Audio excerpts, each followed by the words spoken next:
MSD podcast, military bludgeon type weapons. I have received a lot of questions over a long period of time in regard to my TSB 45 baton I designed and the differences between it and other batons. So I have decided to compile this podcast on my thoughts and opinions on different types of batons for military and right control roles. I have always preferred a long straight right stick with metal capped or pointed ends. The purpose manufactured military long right sticks in years gone by have had knurling or groove-like rings for retention. The broken straight line grooves evenly spaced around the hand grip that Colonel Applegate had for hand grip retention on his long right sticks I prefer over knurling or ring-like grooves. Colonel Applegate had the same broken straight line retention grooves on the hand grips of his Applegate Fairburn daggers. My preference for baton hand grips has always been broken straight line grooves or knurling over ring-like grooves. Under certain situations, I have found with some ring-like grooves, the device can turn in your grip. While there are some high-tech composite materials used in baton manufacturing, and there are some metal pipe hardened materials for rugged, robust contact training and operational employments, I've always preferred solid metal over hollow metal or wooden materials. Rebar has always been my preferred material, including shrink-wrapped rebar, as its weight is not too great, but its strength and contact impact achievement capabilities is considerable, especially on human flesh and bone. After all, rebar is used to reinforce concrete in construction, so it's pretty tough. The ends can be cut to be screwdriver-like or rounded like hammerhead or even sharpened to a point. Care needs to be taken with vinyl-covered impact targets or vinyl-covered floor mats, as the rebar can destroy such coverings very quickly. Bayonet targets or bayonet target materials that can withstand considerable contact impact are much better targets for gross motor skills, heavy contact baton training. While hardwoods, like the old pickaxe handles, can provide hard contact, the difference between wood and steel can be considerable. It is not only the baton materials that can affect threat neutralization operationally, but also standard operating procedures and rules of engagement restrictions, along with service or departmental decision-making in the type of baton purchased. Consideration needs to be given to not only the type of baton, but also the materials that it is made of and the service or department rules of engagement in relation to anatomy targets and permitted levels of force. An aggressive, goal-driven enemy hit with a thin, short, hollow pipe or light wood baton on permitted soft targets may well only increase hostilities, and if the formidable enemy managed to take the weapon from the combatant, I am sure they would use it very differently and to targets that are considerably softer and produce considerably more extensive injuries, including lethal outcomes. While the solid contact beads or tips of metal hollow tube batons may cause pain on the permitted targets, they may well not achieve the objective of threat neutralization by incapacitation of a goal-driven formidable foe. I've never been a fan of side-handle batons used within some or most law enforcement rules of engagement, levels of force, and permitted targets. More than likely, a formidable foe that managed to take a side-handle baton off a combatant would hold it by the other end and use it like an axe at delicate targets, including life support systems. So often the issue is not only the type of baton or the material it's made of, but the regulations in relation to allowable targets and levels of force. In some instances, batons have been designed for very different usage and purposes than what law enforcement would utilize them for in current times and may well be not fit for purpose. For example, a composite material side-handled baton being based on a tonfa may provide defensive qualities, but under target restrictions, rules of engagement, and force levels, of contact, it would not be a great offensive tool against a formidable enemy bent on doing the combatant serious harm. One of the reasons I designed and developed the TSB-45, Tactical Safety Baton 45 degrees south, was to provide a safer defensive and counter-offensive capability, including against assaulters armed with non-ballistic weapons. Holding a single hand grip side handle baton with one hand and utilizing the other hand on the shaft leaves that hand open to contact, and if the assaulter is using a hard bludgeon type weapon or edge type weapon, the outcomes are not good. In our European military close combat weapons, including ballistic weapons and non-ballistic weapons, principles and practices are same or similar in relation to grip, retention and usage. Both a long baton or riot stick and the TSB-45, a two-hand grip, expandable, rotational baton, are held as you would hold your primary weapon. The baton or weapon has a point, butt and shaft component.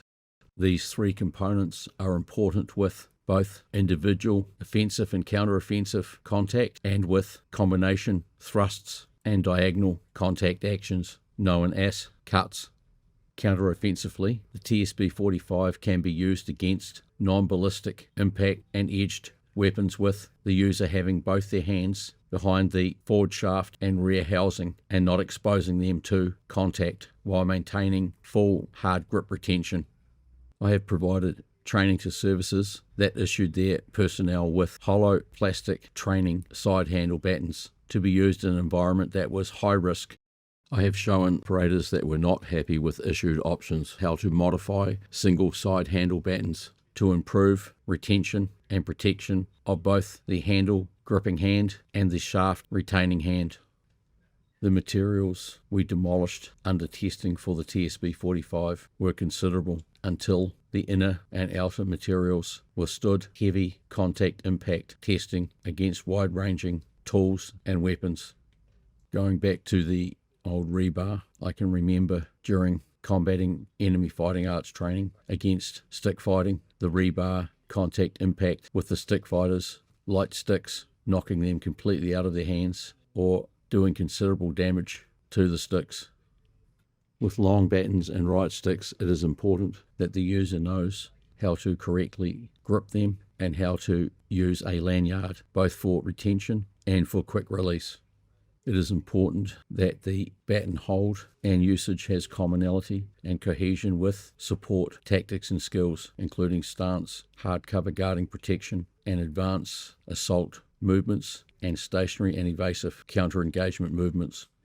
As part of military bludgeon weapon usage, the combatant will be trained in both orthodox and unorthodox means and methods, offensively and counter-offensively. Under baton retention, like with all weapons, edged, ballistic and bludgeon type, weapon retention is very important, and under the Todd systems we have enemy weapon seizure prevention, retention, and a Tank Todd term, regention, regaining control of the weapon if the enemy has seized hold of it. An overly long or heavy riot stick would always be used with a double hand grip, whereas a shorter, lighter baton could be used with a single hand grip. Hand grip placement is very important with both double hand grips and a single hand grip. And with a single hand grip, the butt end of the weapon needs to extend some distance up the lower forearm for retention purposes. And with double hand grips, they need to be far enough in from the point and butt end to provide striking capabilities that protect or keep the hands far enough away from the baton contact impact point. Military baton usage predominantly works on speed of extension and retraction, and with downward or upward skills being used in combination to reduce the chances of failed first contact risks by the employment of overkill, hard tracking forward, impact combinations, hard boots tracking forward, and actions that extend and retract as quickly as each other are paramount to get the enemy on the back foot, prevent evasive counteractions, and ensure multiple contact achievement. All armed combat employments, including edged weapon and bludgeon type weapons, must be based on same system, tactics and skills as CQC, unarmed combat skills, sharing commonality, not only makes them cohesive, but less is more, and changing from an unarmed to a non-ballistic armed or a ballistic armed action will be off the same stances, combat boots, and hard cover guard protection capabilities. Even the usage of improvised bludgeon type weapons will be the same as with an issued right stick or baton. Simple is best and less is more. Varied threat and objective achievement specific baton, truncheon and right stick usage can be employed for kill or die battlefield actions on, or for right control, self-protection, or military police roles and duties.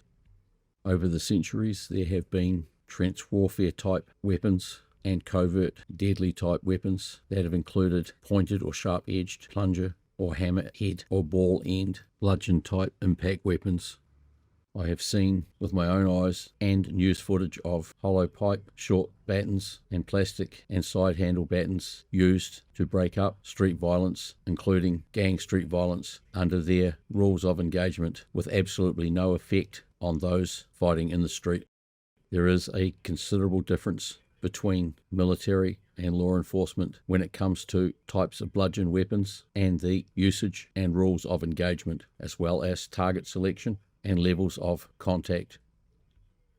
A criminal violent assaulter with an axe or a machete or baseball bat would present a life-threatening threat to a conventional baton used in regard to many sets of standard operating procedures in relation to selected targets, means and methods of usage, and levels of contact, as the violent criminal assaulter does not abide by rules and regulations, is unpredictable, and may well use his weapon unconventionally to do as much harm and damage as possible. Under our military bludgeon type weapon instruction, the bludgeon is a tool to neutralize the threat by the quickest, most effective foul means and methods that provide the highest level of safety.